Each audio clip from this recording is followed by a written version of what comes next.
So, so how has COVID affected things for you guys? Yeah, so this year, COVID, after that first PD day camp, we kind of, COVID kind of hit right before March break. And so we had to cancel our March break programming for the year, which we had plans to expand. We typically do 2 programs over March break, and we were going to be doing 4 programs this year. So we had to cancel March break. We also had to cancel summer. And we had also planned to expand summer from 4 weeks to 6 weeks, and we were going from 8 programs to 13 programs this summer. So we had to cancel all of our programs basically for the year. But what we did is that we pivoted and created a box.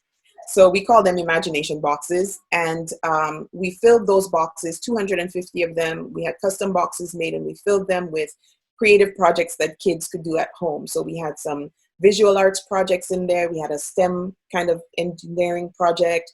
We had a culinary project. We provided them with a box cake mix, and we kind of said, make something.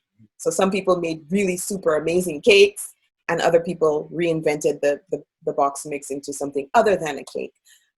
We had an eco art kind of grow your own project that was sponsored by Lennox Farm, where we provided them with clay pots, and they could paint their clay pots, get some soil, and plant some seeds.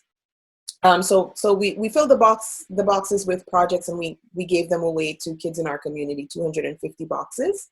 And we also ran a contest so that they would repurpose or redecorate their boxes. And we actually just handed out the prize to the winner of that yesterday. So it was pretty amazing to still be able to kind of provide something and connect with the kids in our community who were registered for camp and who would have been registered for camp. But unfortunately, because of COVID, we had to kind of cancel our programming as we were used to for this year. That makes complete sense. Are you seeing a big impact on the youth with COVID? Are you still interacting with youth much? Well, the projects in our box kind of helped us to keep engaged. Yeah. A lot of parents were reposting their projects and pictures and things like that. So that was amazing to see. We tried, Emma Pink Art, that's one of our future facilitators. She was doing some online tutorials of how to paint pictures and draw. And so we were kind of reposting those and kind of getting kids to kind of be engaged in that, download coloring pages. So we were trying our best to stay engaged and stay connected with them. Of course, it's not the same as being there in person. So I definitely know that there was a disappointment. A disappointment in missing that. But again, we're hoping that things change and things get better. And we'll find ways to work around it, even if things stay the same in the year to come, right? Well, you guys sound like you're plenty resourceful. You've accomplished a lot already, so I'm sure you'll figure it out. but there's a ton to look forward to with everything that you guys are doing. I mean, how many, if you don't want me asking, if you have the numbers, how many kids have you helped so far? So we've served, if we include volunteers in the number, about roughly 250 kids from Dufferin County over the time that we have kind of been operating. And, that's pretty remarkable, bearing in mind that we only operate during March break and summer camp so far. So, yeah. Wow. Because that's when the classes are available. So, that makes complete sense. Yeah. So, and some PD day programs you're planning on too, right?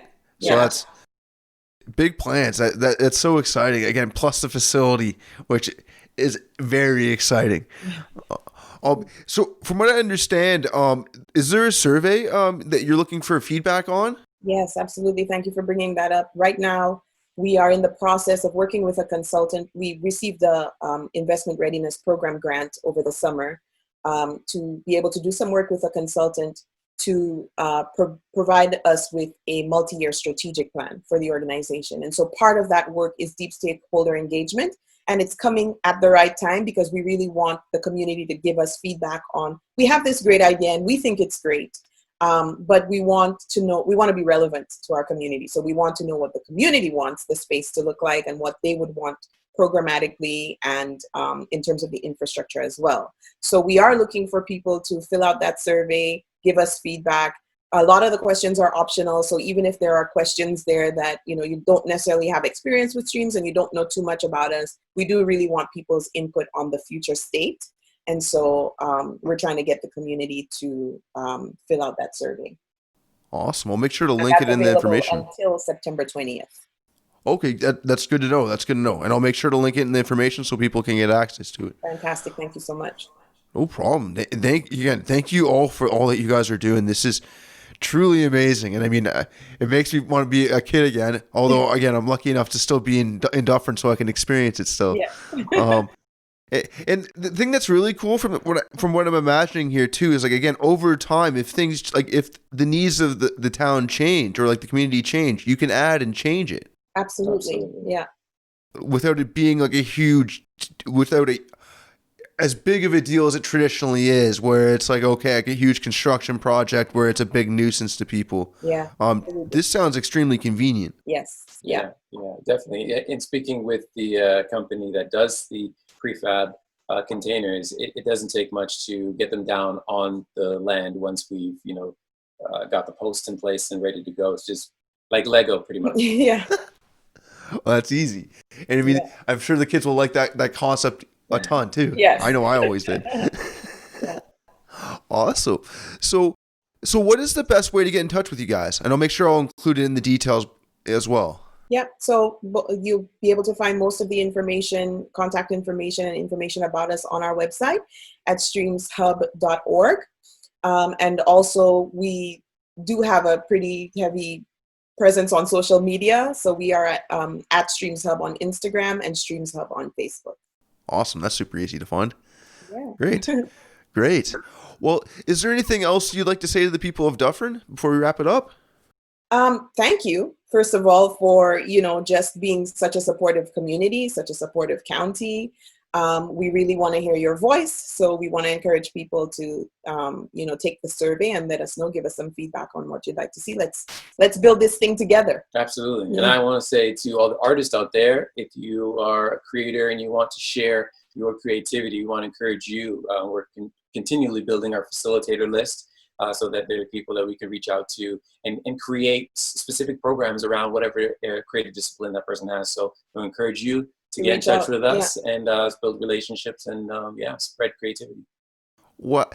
And we're lucky enough to have a lot of different variety of artists in town. So I mean, I'm glad you mentioned it, because that there is a ton that I hope will take advantage of that call that you just made. Because I mean, you guys are offering a big opportunity for everyone. And we are truly lucky that this is happening in our community in Shelburne, because everything happens in Orangeville. So I'm glad that there's something happening outside of Orangeville. It's great, especially something that's fun and exciting and forward looking. Like, it really is. And again, it just shows like what Shelburne is becoming. Like, it really is becoming a forward looking place. So after that, I think all of us in Dufferin are excited for the future of Streams Community Hub. If you are interested in learning more, either about enrolling in or volunteering for future camps, be sure to check out streamshub.org.